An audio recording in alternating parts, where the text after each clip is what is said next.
indeed. For the moment I was born, my people exclaimed, "Behold, eyes like the moonlit tide, antlers like the crescent moon, and blood that glimmers silver as the moon's reflection." From as far back as I can remember, I was revered as the Frost Moon's emissary and the Moontide Maiden. The first words I ever learned were prayers to the Frost Moon. The first gestures, those of our sacred rites. Wow, that must have been tough. Back then, I didn't know any better. It all just seemed so natural. The Frost Moon Scion's bloodline has long since begun to run thin. Nowadays, even those of us with antlers are few and far between, let alone those attuned to the power of Kuvaki. But I...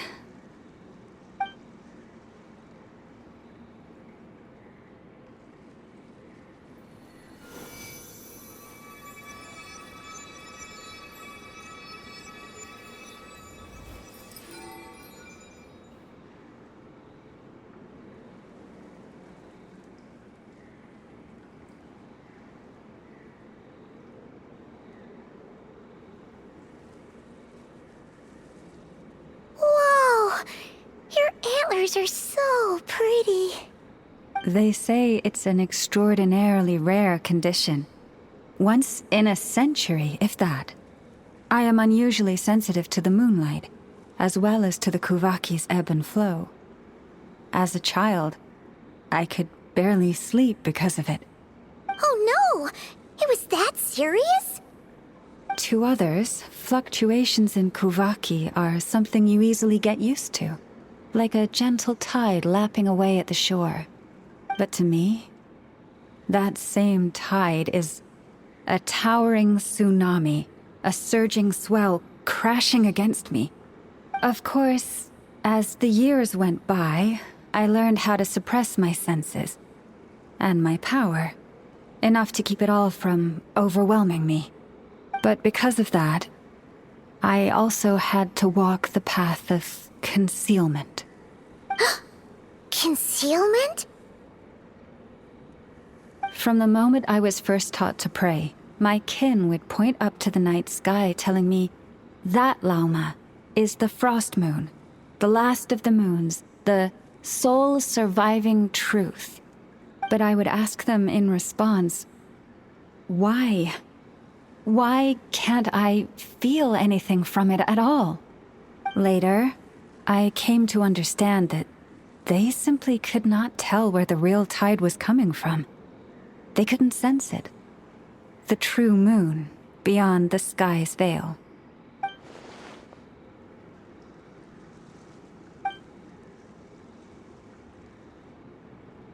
The moon is false. I reached that conclusion long ago. But there was no one I could tell. Not a single soul. At least, not until now. Am I the one who's wrong? Is it the moon that is false, or my own senses? I asked myself such questions time and time again.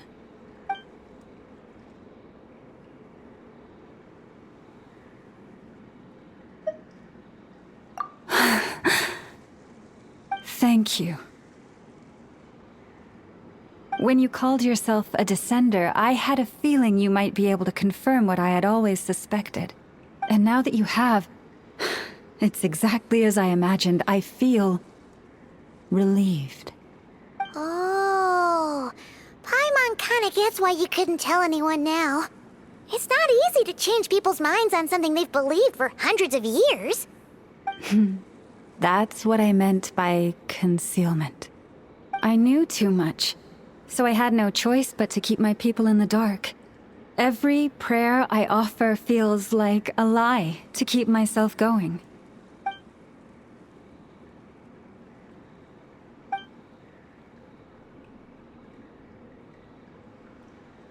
You've already met our Kutar, haven't you? Huh? When was that? And more importantly, importantly, when were you planning on telling Paimon? Ah, no wonder. What did you think of her?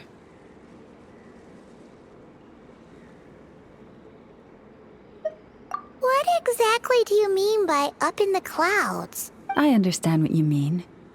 She is quite indifferent to the world outside herself. But I find it hard to hold that against her. Yes, it was shortly after the fall of the ancient moon's remnants. I asked her what the Frost Moon Scions meant to her, and why she left in the first place. Yeah? So, why did she? Perhaps it's better if you ask her yourselves. Things tend to get lost in translation when you speak on someone's behalf. What I can say for certain is this. Even when I had no one to confide in, I still had a family. I still had the Frost Moon Scions, but that girl, born beneath the moonlight, perhaps she's never felt she had either. The truth is, though, she might have had it all, if only the Frost Moon Scions hadn't let her down. The Frost Moon Scions now walk a path of error. They offer their prayers to a false moon, and to a goddess who can no longer answer them. I want to change all that. But with the Fatui closing in on us day by day, the Frost Moon Scions must stand united, now more than ever. I just need to wait for the right moment. Lady Lauma! Lady Lauma! Cappy? Has Cardina's condition deteriorated again? Traveler, Paimon, we'll have to continue this conversation later. We'll come too!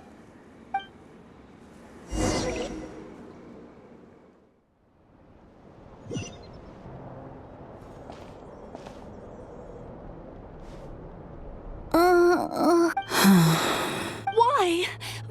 Did I do something wrong? I've been praying to the moon goddess every day. Why isn't she getting any better? Cappy, I need you to wait outside. I'm about to start her treatment.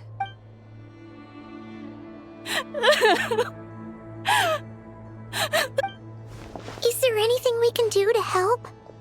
Just don't be alarmed by what you're about to see. And please, don't let her mother see it.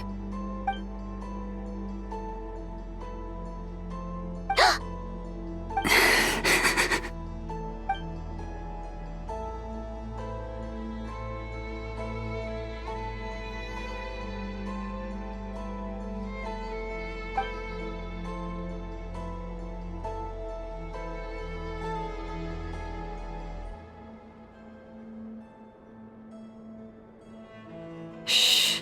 Please. Help me keep this a secret. She looks much better now. But, Lauma, was that? A medicine prescribed by a local doctor. For ordinary people, my blood has the power to counteract any adverse reactions to Kuvaki.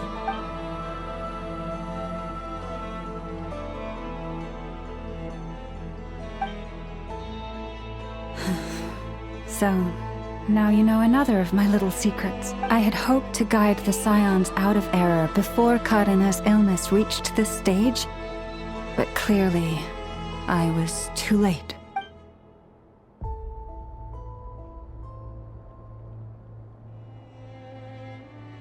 My life is as hidden from sight as the far side of the moon.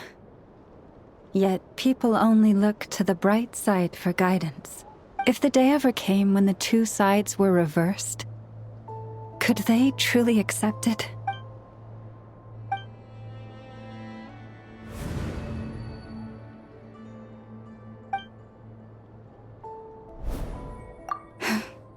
Hearing you say that puts my heart at ease. Mm-hmm. And if there's anything we can do to help the Frost Moon Scions, just let us know. Our priority, right now, is reclaiming our relic from the Fatui. But I now understand that the day I will tell everyone the truth is no longer far off. Wow. Paimon would never have guessed Lauma had all that bottled up inside. Hey! Watch your step! Ah! What's wrong? Oh, you scared Paimon. You scared me there too. Almost stepped right into one of my traps. A trap? Why would you leave a trap somewhere like this? Well, it's not like this is a main path. And besides, we Frost Moon Scions would recognize it instantly. Alright. You don't seem like you're with the Fatui, so I guess there's no harm telling you. Lauma asked me to set up these traps to keep the Fatui at bay. Oh! Come to think of it, their 3-day ultimatum is almost up now. Yes. Hopefully they'll back off when they realize we won't go down without a fight. Oh, you've done a lot for the Frost Moon Scions too, just like Lauma. Philomena? It's nothing. I was just wondering if any of this is really worth it. What do you mean? Our people. So many are stubborn, stuck in their ways, clinging to a truth they refuse to even question. Do they really deserve everything Lauma's doing for them? Afraid. Huh. I suppose. Maybe you're right. No. I shouldn't be saying this. Just forget it, okay? Bye. Huh? Why did I say all that? Or really, why am I still doing any of this? Either way, this will be my final night with the Frost Moon Scions. Wow, she sure took off fast. So, are we heading back to the flagship for a break or what? Wait, you're not thinking of visiting that damsel light up in Cloud Cuckoo Land, are you? Huh. Given who she is, pushing her won't get us anywhere. Hey, why don't we... Let's bring her something tasty. If she doesn't want to talk, we'll have to win her over with food. Hey, no harm in trying. At the very least, it shows we're trying to be friendly. Let's see. How about an F's 9.12 out of 10 berries and fried meat, the Frost Moon Scion's boon of the day, and one of your signature dishes? Your choice. Should be a good mix of meat and veggies. There's bound to be something she likes.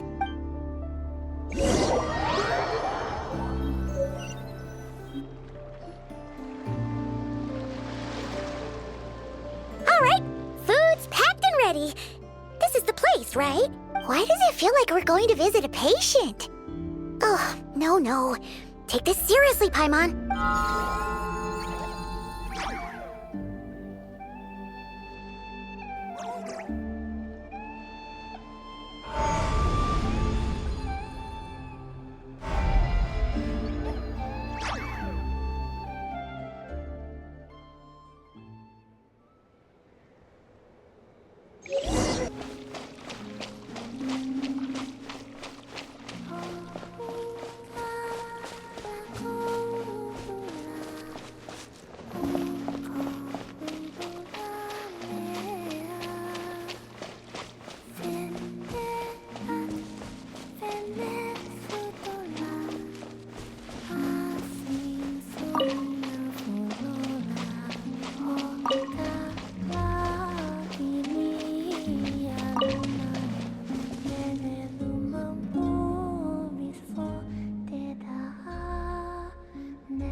Remind me, who are you again?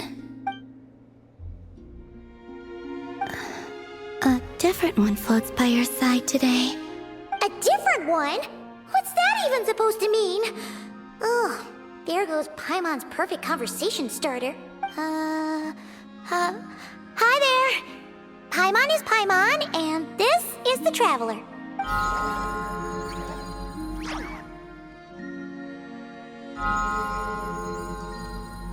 Oh, there you are. Between the two, I suppose you're cuter. Wait, what do you mean Paimon's less cute than that floaty thing? Colombina, What is it? what's your favorite kind of food? Is this a treat? Or an offering? Let's go with treat. Anyway, this is all the travelers cooking, so please, help yourself.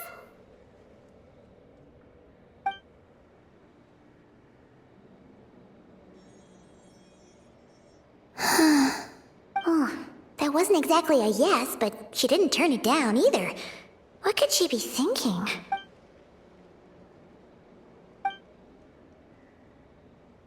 So, what do you want to ask? Hey, she's actually playing along! Quick, now's our shot. You know the moon in the sky isn't real, don't you? I know there is only one moon in the sky.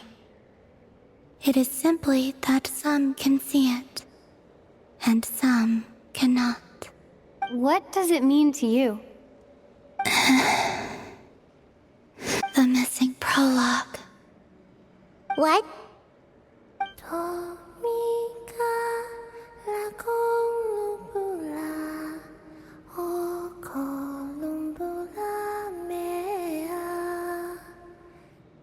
Huh? What does that mean? Isn't she going to explain herself? Can you tell me more about that melody? You were humming it last time too. It must be important to you.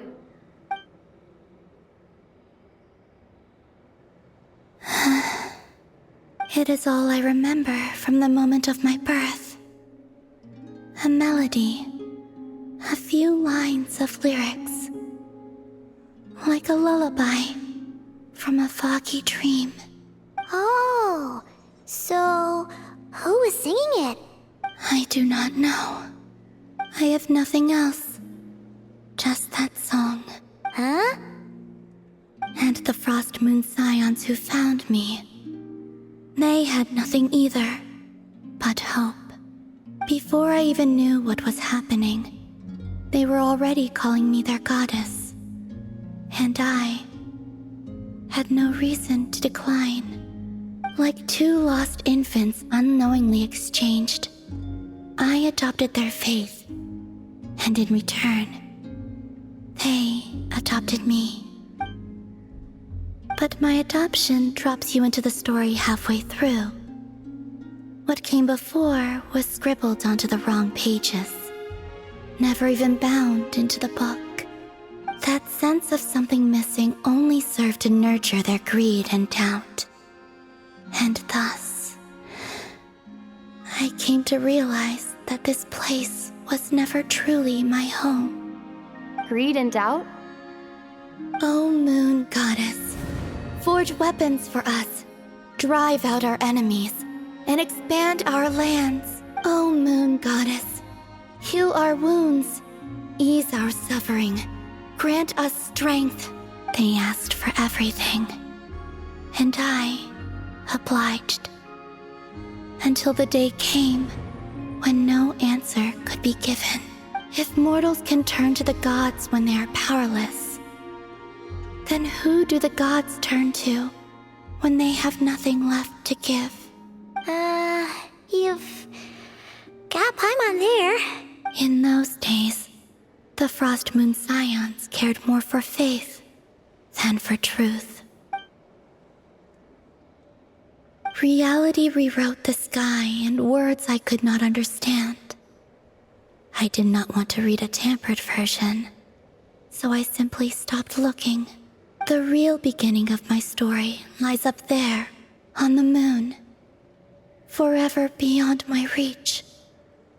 Like a message carved for blind hands, sealed away where no fingers can find it.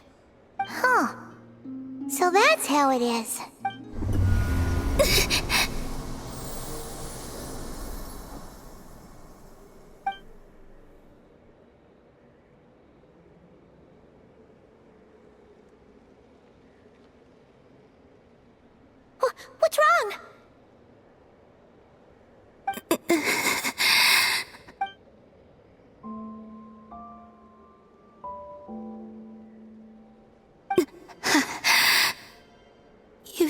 go. What, now? But you really don't look well. Did something just happen? Is there anything we can do to help? No.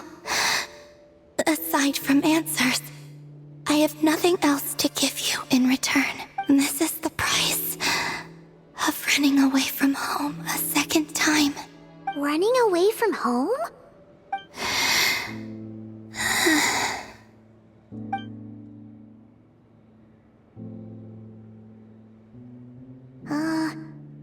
Is she heading towards the food? Did all of Paimon's questions make her hungry? Do you still have many questions?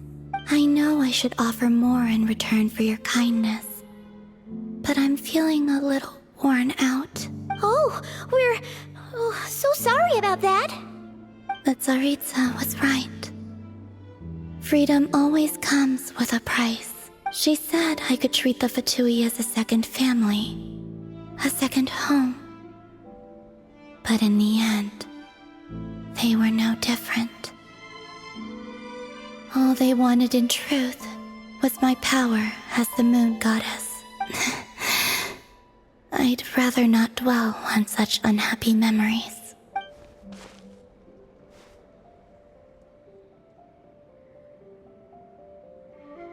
I have fulfilled my promise to the Tsaritsa, though it has used up much of my power.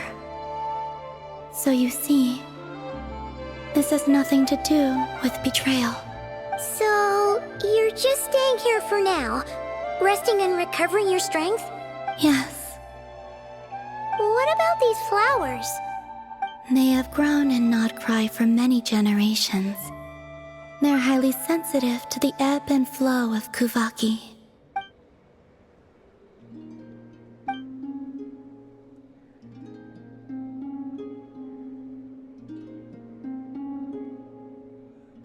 At times, I thought about using that relic the Frost Moon Scions had hidden away. I could sense the power within it, but going out is such a hassle. People might see me, and I promised Lauma I wouldn't show myself to anyone. Besides, I know it's gone now anyway. Really? Lauma asked you to stay in hiding? Uh-oh, she's looking back at the food again. But Paimon's still got some little crumb cookies here. You could have these for dessert if you wanted. Lauma said she wishes to change the Frost Moon Scions, which is why she asked me to stay out of sight. I don't really understand what she meant, and to be honest, it's not something that concerns me. But I wasn't planning to see anyone anyway. If they found their way here themselves, that's hardly my fault.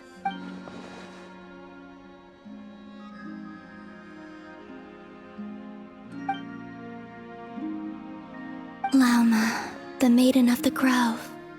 She is quite unlike any Frost Moon Scion I have ever met before. After hearing my story, she actually apologized for how the Frost Moon Scions treated me back then. She told us she feels like she's been living on the far side of the moon. Is that so? I actually got the opposite impression.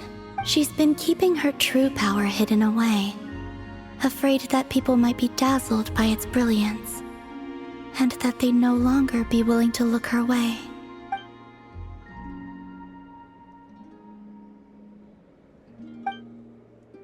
So, what do you wish for now?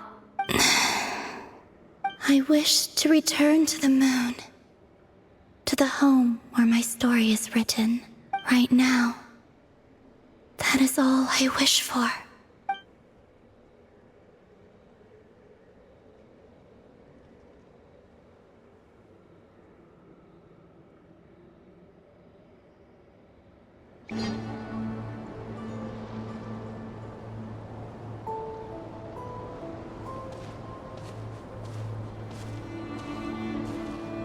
Huh? How come you're here by yourself, Lauma? Where's Yehoda? I haven't seen her. Seriously? Don't tell Paimon she's ditched us on our first mission together. I don't believe so. Nefer and I have our differences, but that shouldn't interfere with our shared objective. Recovering the relic is my duty, But as far as she's concerned, there's plenty to gain here too. In Notcry, it's common knowledge that the Curatorium has a nose for profit and opportunity. The same way aphids flit from flower to flower in a never-ending quest to make honey. Huh. Sounds like you know her pretty well. Still, Yehoda sure is taking her sweet time.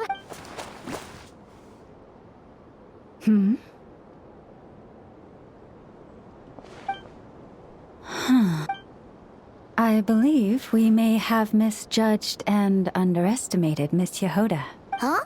What do you mean? As a former employee of the Curatorium, I'm confident that she possesses both professionalism and integrity in ample measure. Huh? Huh? What was that noise? The sound of a wavering conscience, perhaps? Ah! Whoa! Something just fell down. Hello, everybody! What kind of an entrance is that? Wait a second. Have you been hiding nearby this whole time? Yeah. I was just, scouting things out from up high. Darn it. How did Jane Doe even notice me up there? I can't believe I'd only realized I'd run out of smoke bombs this morning. What if something goes wrong inside? How am I supposed to make a quick getaway now? Thought I could just hang back and wait for the clients to get cold feet. But nope. Turns out they're all completely fearless. Don't they know how scary the Fatui are? Really sorry, everyone. Truth is, just as I was heading out this morning, I discovered I'd run out of a super important, completely essential, absolutely indispensable piece of equipment. So, what are we gonna do? Well, as I see it, there are two options. Plan A is we take a detour to Nasha Town to restock. Though who knows if any shops will still be open this late. Plan B is we call it quits right here. Disband the team and I'll go home. My place is only like a 10-minute walk from here, so personally, I vote Plan B. Bada bing, bada boom. Maximum efficiency, minimal effort. Don't try to solve your problems by running away. Not a fan of either? Then I guess our only option is to fall back on Plan J. That's J for Yehoda, by the way. Why didn't you just tell us that was an option in the first place? Come on, that would have totally ruined the surprise. Boss pulls this trick all the time, and it's always the clueless ones who end up praising her to the sky. Feels like you just threw shade at a whole lot of people. I have faith in your professionalism, Yehoda. You don't need those flashy tricks. Your abilities alone are more than enough to earn our respect. Huh. This Jane Doe sure has an eye for talent. Speaking of which, maybe it's time I started calling her something nicer? You really mean that, Jane? Lauma Doe? I do. I'll tell you what, it's not every day you get to work alongside such considerate clients. I have a feeling we're gonna make a great team. Plan J is this. We find our way in through the freight access on the facility's east side. It's tucked away from view, and security's lighter at night. I've prepared some special gadgets too, so we should be ready for anything. If we want this to go without a hitch, we'll need to work together every step of the way. So everyone, stick close behind me. Now that finally sounds like a real bro talking. Hey, you saying I didn't before? Kinda, yeah. You... Never mind. A top-tier treasure hunter like me never lets the naysayers get to her. All right, let's go over what we agreed on yesterday. The goal of infiltrating the Kuvaki Experimental Design Bureau is to locate and, if possible, recover the relic that the Fatui stole. We also need to figure out why they built the facility in the first place. I'm worried that they've set their sights on the ancient moon's remnants on Hisi Island too. Well, now that we've got a plan, time to get this show on the road. it.